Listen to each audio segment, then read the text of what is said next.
আসসালামু আলাইকুম। Renaissance Shampa cooking রেসিপিতে আপনাদের সবাইকে ওয়েলকাম। আপনারা সবাই কেমন আছেন? আশা করি সবাই অনেক ভালো আছেন। আলহামদুলিল্লাহ, আমিও ভালো আছি।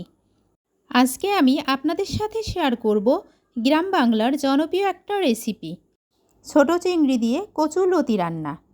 তার জন্য আমি এখানে কচুর লতিগুলো কেটে ধুয়ে পরিষ্কার করে নিয়েছি। সাথে কিছু ছোট চিংড়িও ধুয়ে পরিষ্কার করে নিয়েছি। গরম কড়াইয়ে পরিমাণ মতো সরিষার তেল দিয়ে নিচ্ছি। গরম তেলে ছোট চিংড়ি, পেঁয়াজ কুচি এবং চেরা কাঁচামরিচ দিয়ে দেব। এগুলাকে একটু লাইট ব্রাউন কালার করে ভেজে নেব। যারা যারা আমার রেসিপিটি দেখছেন কিন্তু এখনও লাইক দেন নাই, প্লিজ একটি লাইক দিয়ে দেবেন। যারা যারা আমার চ্যানেলটি সাবস্ক্রাইব করেছেন তাদের সবাইকে অসংখ্য অসংখ্য ধন্যবাদ। আর যারা সাবস্ক্রাইব করেননি প্লিজ সাবস্ক্রাইব করে আমার পাশেই থেকে যাবেন।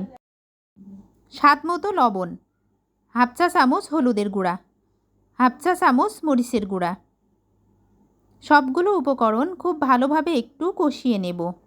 এবার কেটে রাখা কচুর লতিগুলো আমি কড়াইয়ের মধ্যে দিয়ে নেব। তারপর সবগুলো উপকরণ খুব ভালোভাবে কষিয়ে নেব।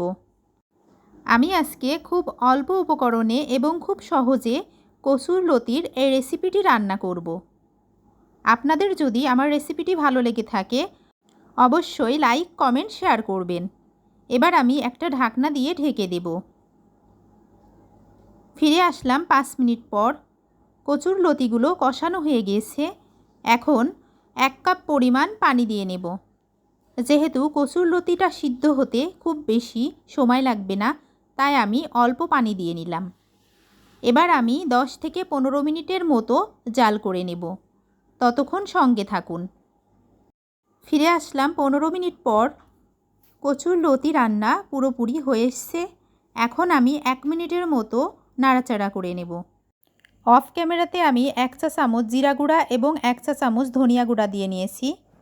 এখন আমি এটাকে চুলা থেকে নামিয়ে নেব। সঙ্গে থাকার জন্য সবাইকে অনেক অনেক ধন্যবাদ।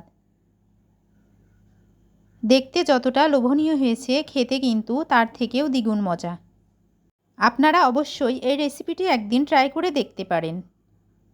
ধন্যবাদ সবাইকে। আসসালামু আলাইকুম। আল্লাহ হাফেজ।